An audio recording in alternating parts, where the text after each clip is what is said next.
쉬운 성경 말씀. 히브리서 12장. 우리에게는 이렇게 많은 믿음의 증인들이 있습니다. 그들의 삶은 우리에게 믿음이 무엇인지 말해주고 있습니다. 그러므로 포기하지 말고 우리 앞에 있는 경주를 열심히 합시다. 우리의 삶 속에서 방해가 되는 것들은 다 없애버리고 우리를 쉽게 올가매는 죄를 벗어버립시다.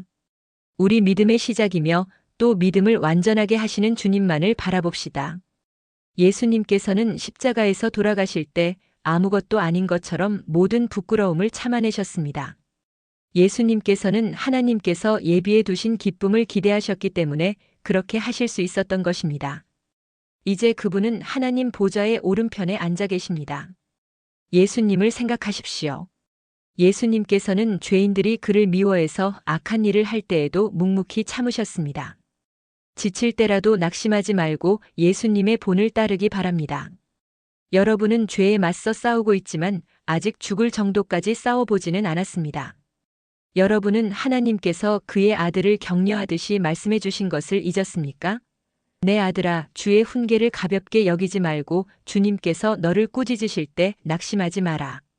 주님께서는 사랑하는 자에게 벌을 주시고 그의 아들로 받아들인 자들을 채찍질하신다.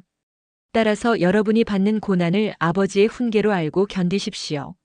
하나님께서는 아버지가 자기 아들에게 벌 주듯이 여러분을 대하시는 것입니다.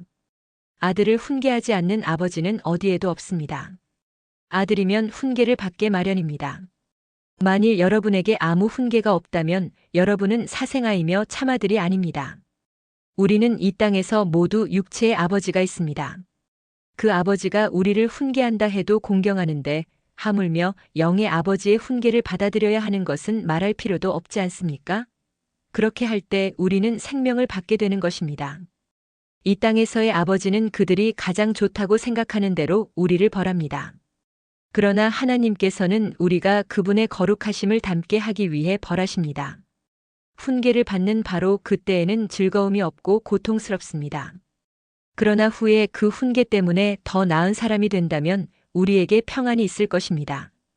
왜냐하면 우리가 올바른 길 안에서 살아가게 되었기 때문입니다. 여러분은 피곤한 손과 연약한 무릎을 강하게 하여 일어나십시오.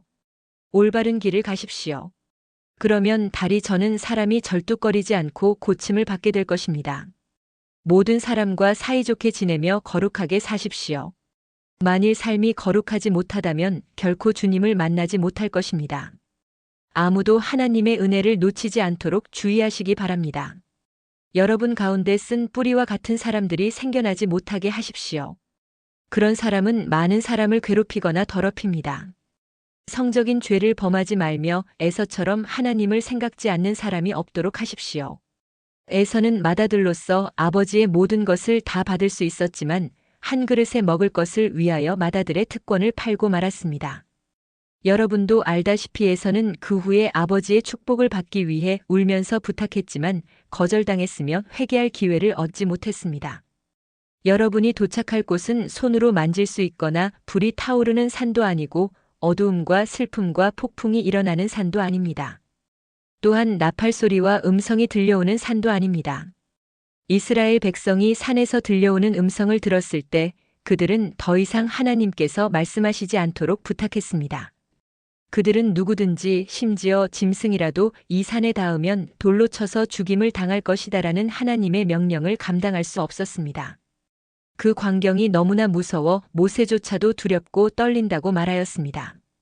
그러나 여러분은 시온산에 이르렀으며 살아계신 하나님의 성 하늘의 예루살렘에 이르렀습니다.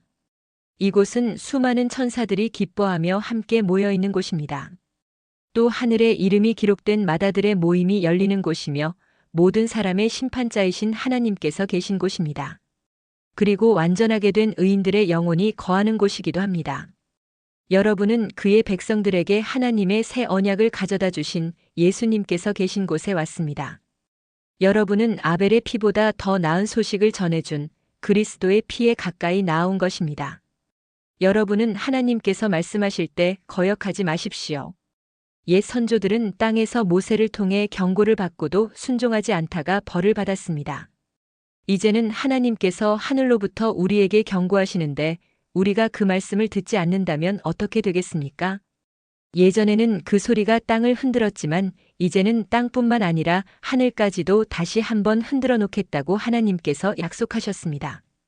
다시 한 번이라는 말은 흔들릴 수 있는 것들은 모조리 없애버리시겠다는 뜻이기도 합니다.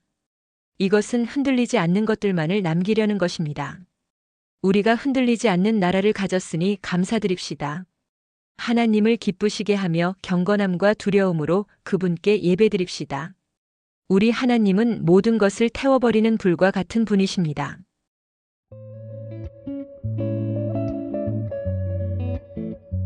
오늘도 은혜 넘치는 하루 되시길 기도드립니다. 우리 한 집사님, 박 집사님 사랑합니다. 화이팅!